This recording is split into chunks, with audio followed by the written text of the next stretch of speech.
Wind है या cold air है वो बेसिकली उसमें से बॉडी के अंदर पास ना कर सके।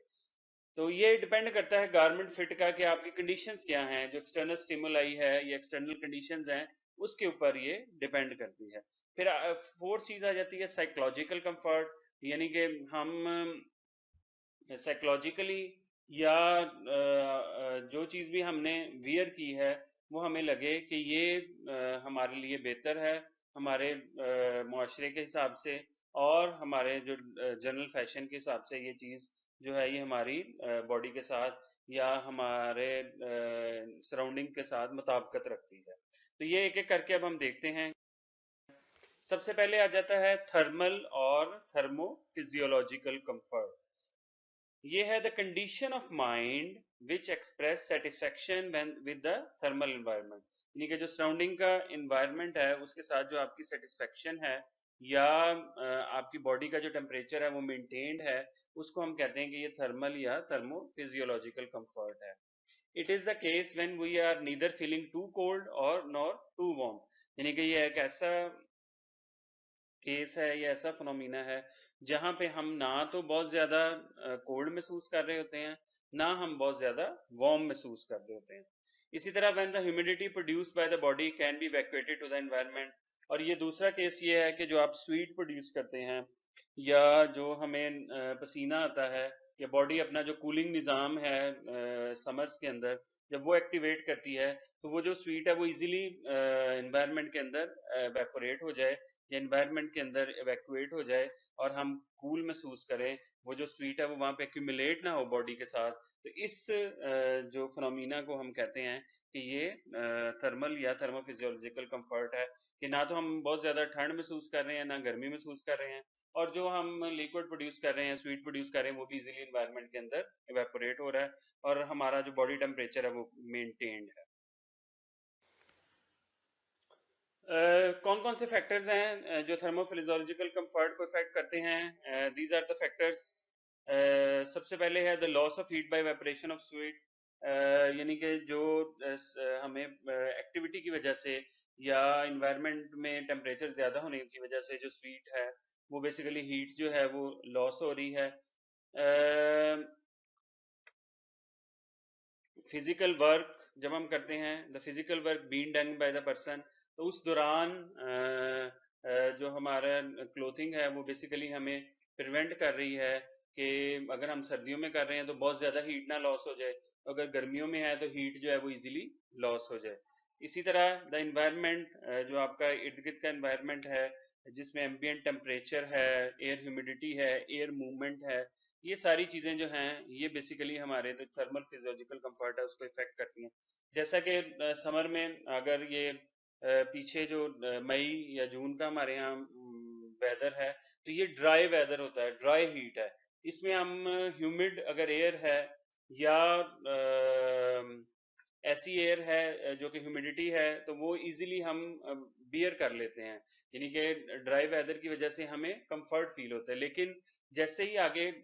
जुलाई अगस्त में ह्यूमिड और हॉट कंडीशंस होती हैं तब हमें चाहिए होता है कि कोई ड्राई एयर हो, ऐसी कोल्ड एयर हो जो कि ड्राई हो ताकि हमारा जो निज़ाम है बॉडी का या स्वीट प्रोडक्शन है वो इजीली एवेपोरेट हो जाए। तो ये बेसिकली फैक्टर्स जो हैं ये डिपेंड करते हैं क्या कि हमारा जो थर्मोफिजियोलॉजिकल कंफर्ट है उसको गवर्न करते हैं। जैसा कि यहाँ पे दिखाया गया है कि अगर कोई जो एक पर्सन है अगर वो एक्सरसाइज करता है तो उसका बॉडी टेम्परेचर जो है वो tends to increase from 37 degree, यानी कि क्योंकि वो वर्क कर रहा है तो जो ब्लड की सर्कुलेशन है वो तेज हो जाती है जिसकी वजह से जो बॉडी के अंदर हीट प्रोडक्शन है या क्योंकि वो कैलोरीज बर्न कर रहा है तो एक एक्सोथर्मिक प्रोसेस है जिसकी वजह से हमारा जो बॉडी का टेम्परेचर है वो टेंड्स टू इंक्रीज। तो ये जब बॉडी टेम्परेचर इंक्रीज होता है तो ये क्या होता है, ये डिटेक्ट करता है, हमारे सेंसर्स या रिसेप्टर्स जो टेम्परेचर के रिसेप्टर्स हैं वो उसे सेंस करते हैं। उसके बाद सेंस करके वो ब्रेन को एक सिग्नल भेजते हैं कि जो स्वीट ग्लैंड्स हैं वो बेसिकली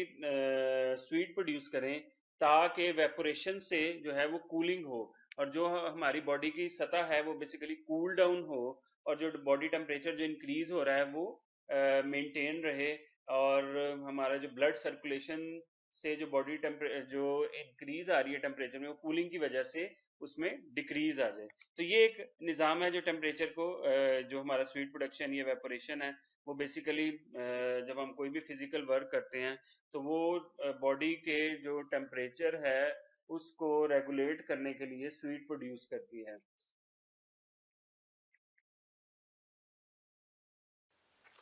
दूसरा फिर आ जाता है सेंसोरियल कंफर्ट। सेंसोरियल कंफर्ट को हम डिफाइन करते हैं कि sensorial comfort is the sensation of how the fabric feels when it is worn near to the skin. यानी कि जब हम कोई भी फैब्रिक है या कोई भी मटेरियल है जो हम स्किन के साथ जब वो अटैच होता है या स्किन के साथ हम पहनते हैं, तो हम किस किस्म का फील करते हैं, इसको बेसिकली हम कहते हैं कि ये सेंसोरियल कंफर्ट है या सेंस है बॉडी की। तो ये फीलिंग एड्रेस करती है प्रॉपर्टीज ऑफ द फैब्रिक, जैसे प्रिकलिंग है, इचिंग है, स्टिफनेस है, स्मूथनेस है। यानी कि फैब्रिक जो है वो सॉफ्ट है, स्टिफ है, आपको इचिंग तो नहीं काज कर रहा, या बॉडी कंटूर्स के साथ उसकी मूवमेंट बहुत मुश्किल है, तब भी हम जो है वो डिस्कम्फर्ट फील करेंगे। तो ये जो प्रॉपर्टीज हैं ये बेसिकली फैब्रिक की सेंसोरियल कंफर्ट के अंदर आती हैं। ये सेंसोरियल कंफर्ट जो है ये बहुत डिफिकल्ट है प्रिडिक्ट करने, क्योंकि इसमें बहुत सारे large number of different factors हैं। इसे बेसिकली एक कावाबाटा सिस्टम है, जो कि एक साइंटिस्ट है जापानीज, उसने डिज़ाइन किया है। उसके 4-5 मॉड्यूल्स हैं जो आमतौर पे सेंसोरियल कंफर्ट को एड्रेस करते हैं, जिसमें फैब्रिक की हैंडल है, फैब्रिक की स्टिफनेस है, बेंडिंग एबिलिटी है, फिर फैब्रिक की स्ट्रेंथ है, और